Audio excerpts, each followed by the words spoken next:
Hello there. I'm very pleased to see you again as always.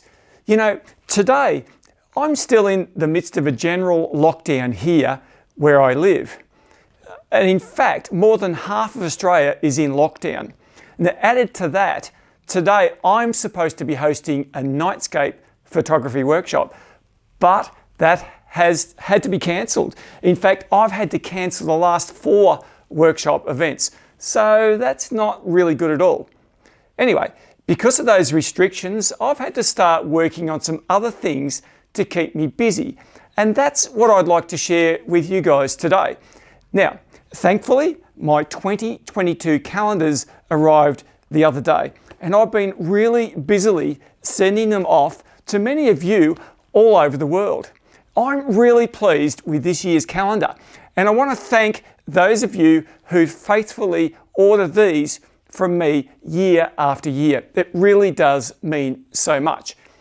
And this year, I suppose it's good timing as I'm actually slowly going broke considering the workshop restrictions.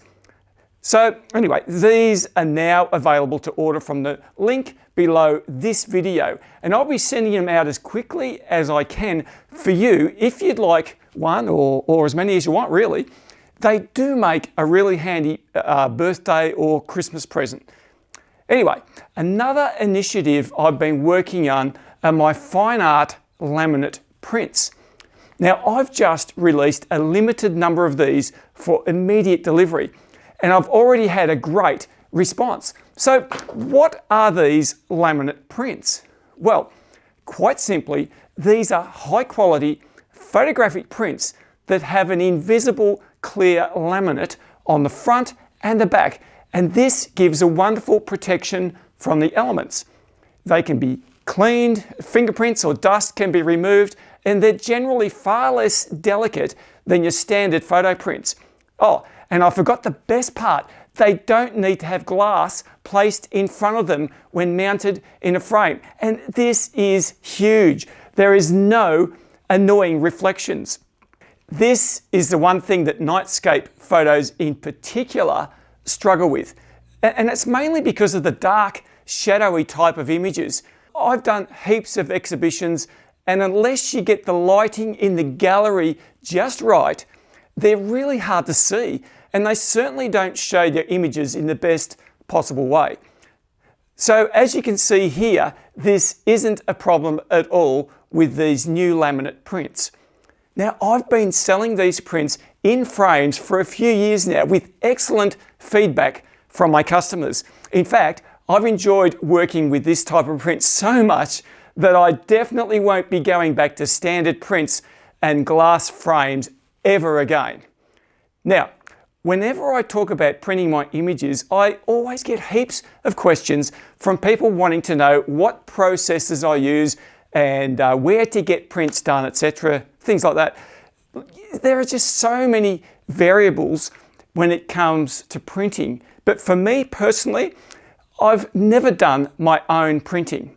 I prefer to send them off to a professional lab, I guess to people who know what they're doing. Now, as far as how I prepare an image for delivery to the printer, well, I don't have any great revelations for you. But one thing I always do is brighten the image up a fair amount. And as I've mentioned before, these Nightscape images are pretty dark by definition.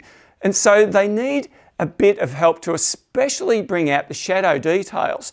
But I guess as with anything else relating to photography, the lighting during the capture process is the key. Now, because I generally use my fine art light painting method to shoot my nightscapes out in the field, I'm able to get very highly detailed shots without too much noise. I guess what I'm actually achieving is a high dynamic range image, and this really helps when it comes to the printing stage because I'm able to increase the shadow details without adding any unnecessary noise. And as I've often mentioned, the key to a great photograph is maintaining a wide dynamic range. The blacks are black and the whites are white. And I guess this is exaggerated when you have an image printed. In my opinion, a good print is one that shows good depth in the dark areas of an image. Now, as you know, an image often looks different in print to what you see on your computer screen. And the only real advice I can give you regarding this is to get some test prints done and work out who does it better.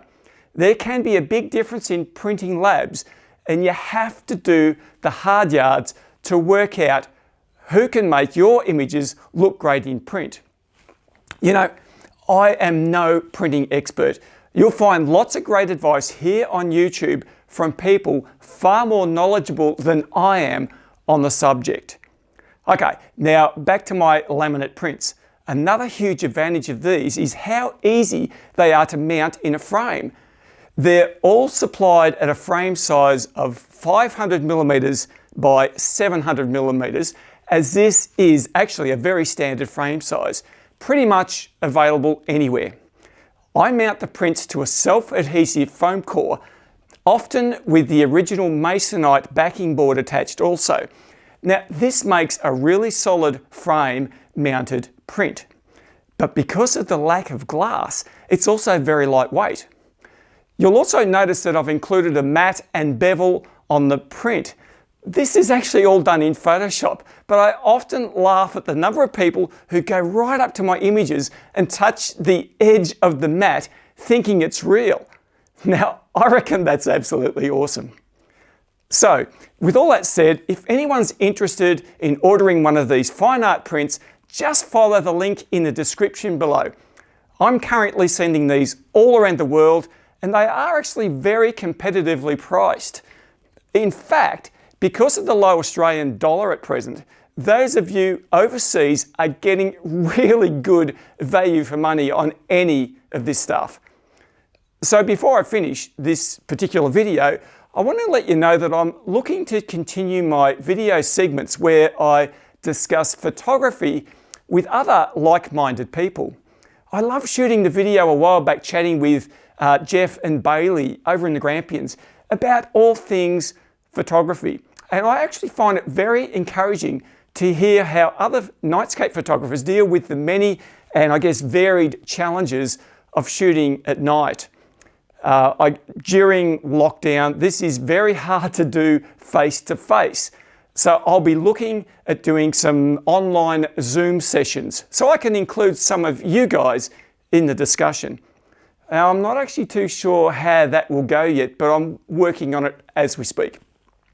All right, well, that's about all I have for you today. It's a short video.